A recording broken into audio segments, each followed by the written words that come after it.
Welcome to youtube.com/mellow_Magikarp. That's actually not true. I don't have a vanity URL, but eventually I will. Anyway, you probably clicked on this for the title. This is the current submitted list I have in RK9 for the Players' Cup this weekend. It is my Pikachu, Zekrom, etc. You know Pikarom. Pikarom's been around forever. But I want to talk about some of the choices and things, and the biggest thing that you may have noticed is there's no crushing hammers. I'm not 100% sold on that yet, but I think I'm going to go in with no crushing hammers. So if you watch my last video where I talked about the top 4 decks that I was playing, I talked a lot about how I think crushing hammer and peak is just correct. It might just be still correct. Like if you came from the future and you told me, hey, all the best peaks play crushing hammer, I don't think I would be shocked. But I'm going to try without crushing hammer. It's been testing very well, including the ADP matchup. And one of the reasons that cutting crushing hammers has been okay is I'm expecting a bit more Centiskorch than I initially was.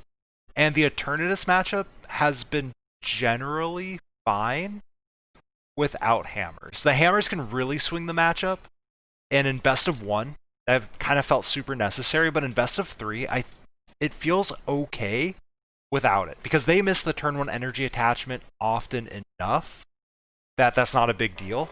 And also, we do still have the Yell Grunt in the deck. So overall, I think I'm okay with no crushing hammers. The ADP matchup does take a bit of a hit, but I think that's fine. The Centiskorch matchup gets better because we get more consistent. Baby Blound's matchup gets better. The Luke Metal matchup, it kind of gets better because we add another energy and we can add a Tool Scrapper, as you can see.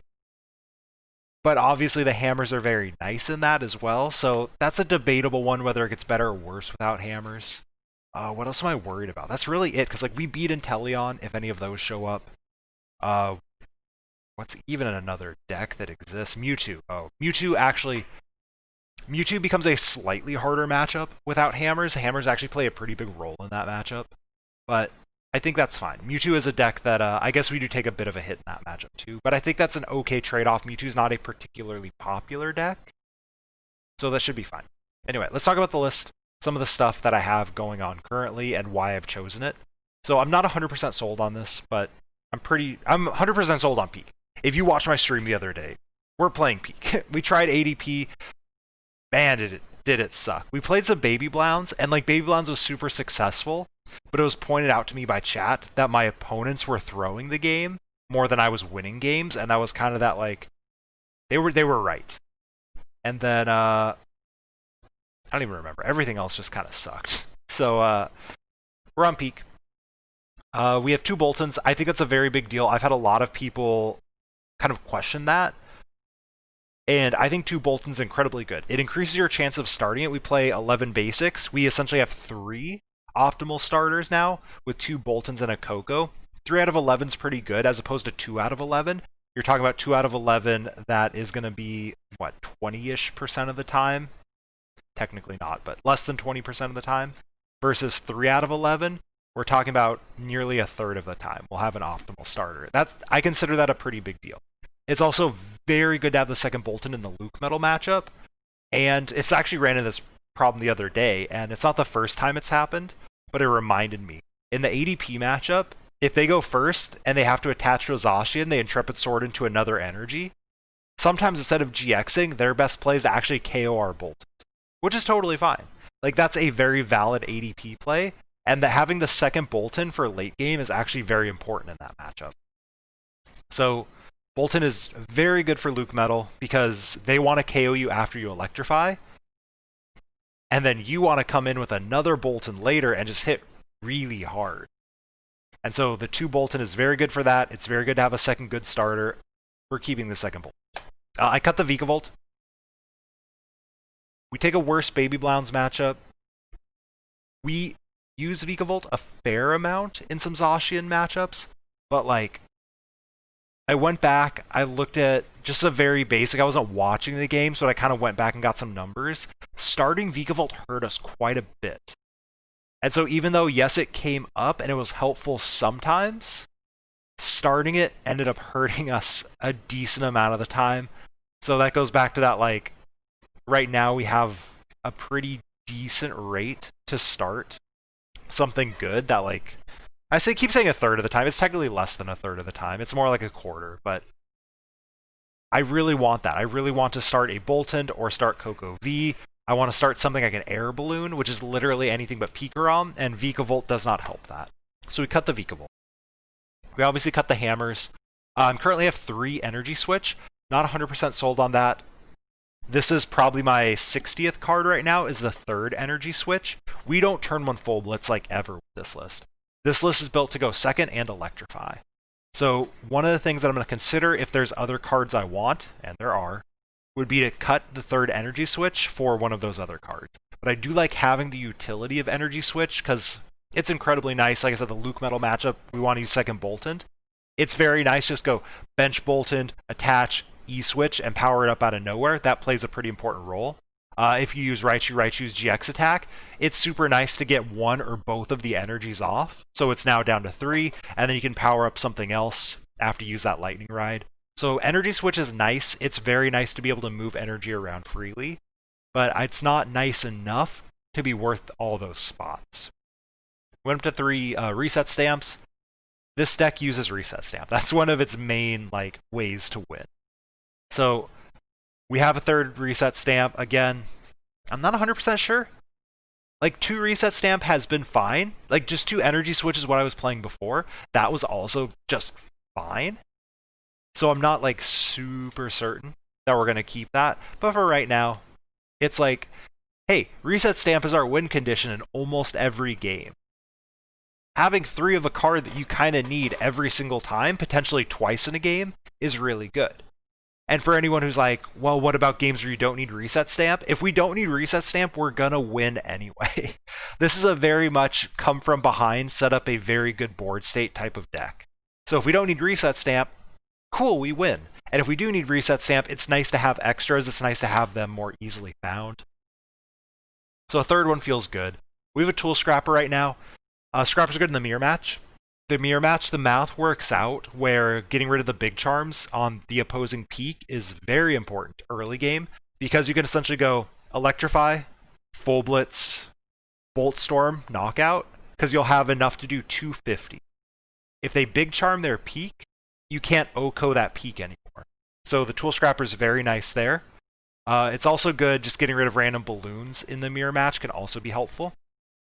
It's good against Luke Metal. If they take minus 60 damage, you do next to nothing to them. So being able to get rid of a couple metal goggles on 2 things that you want to take KOs on is so good.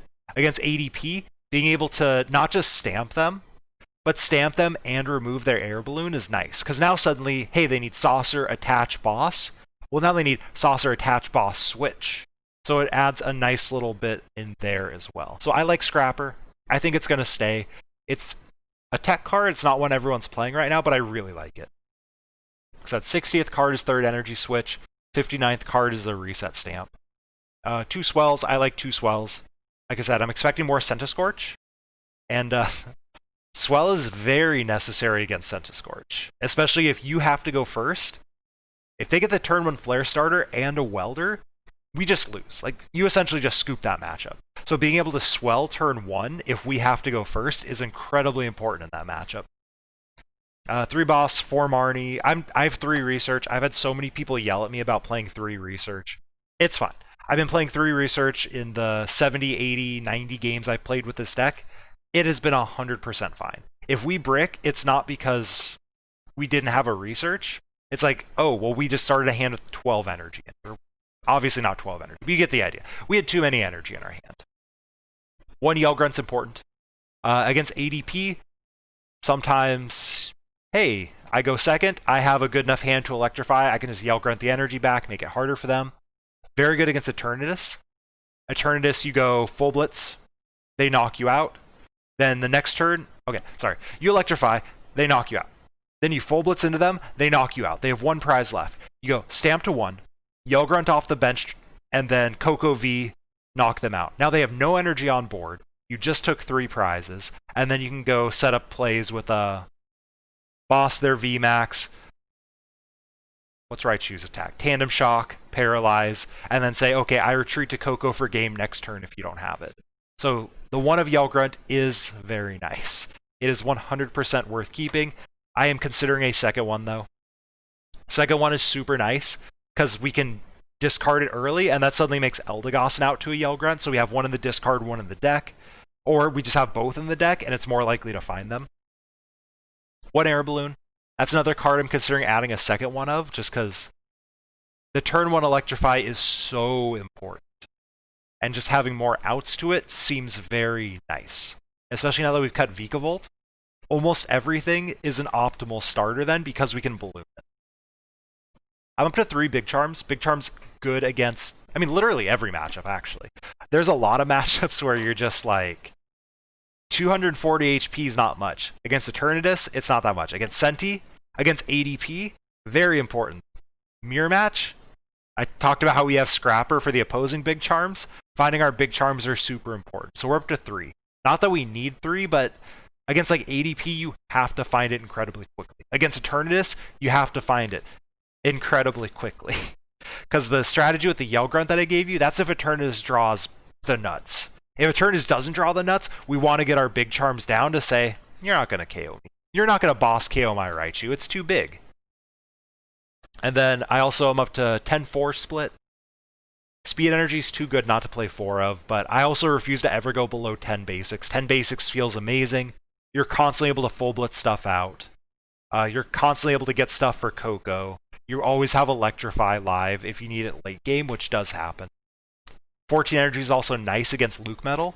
The only way you lose to Luke Metal is by going too fast, by getting rid of energy. So you go slow, you have more energy, and you're generally going to be okay in that matchup. So this is where I'm at. Like I said, currently the 2 cards that I'm between is the 3rd Energy Switch and the 3rd Reset Stamp. I'm considering going up to 2 Yell Grunt, considering going up to 2 Balloon. I think that's about it. This is the list I've currently submitted to RK9. Like I said, I'm going to go no hammers. I'm not 100% sold on that. If you're like, hammers are good, Mellow, you're wrong, I love my hammers, keep them. There is absolutely nothing wrong with keeping hammers in the deck. I enjoyed the flexibility of getting rid of them, and I think the meta is going to shift away from hammers being more useful. And I could be wrong. We really don't know. This is the first real Players' Cup we've had. So if the meta doesn't change the way I think it's going to change, and it stays like the qualifiers were, then I'm wrong. I should have kept hammers. Hammers would have been very nice. Anyway, I'll be streaming tomorrow with my final list, putting some final preparation into it, all that good stuff. Twitch.tv/mellow_Magikarp. Thanks for watching, y'all. Like, comment, subscribe, whatever else Twitch, or not Twitch, this is YouTube. Whatever else YouTube people are supposed to do. Have a good day. Thanks for watching.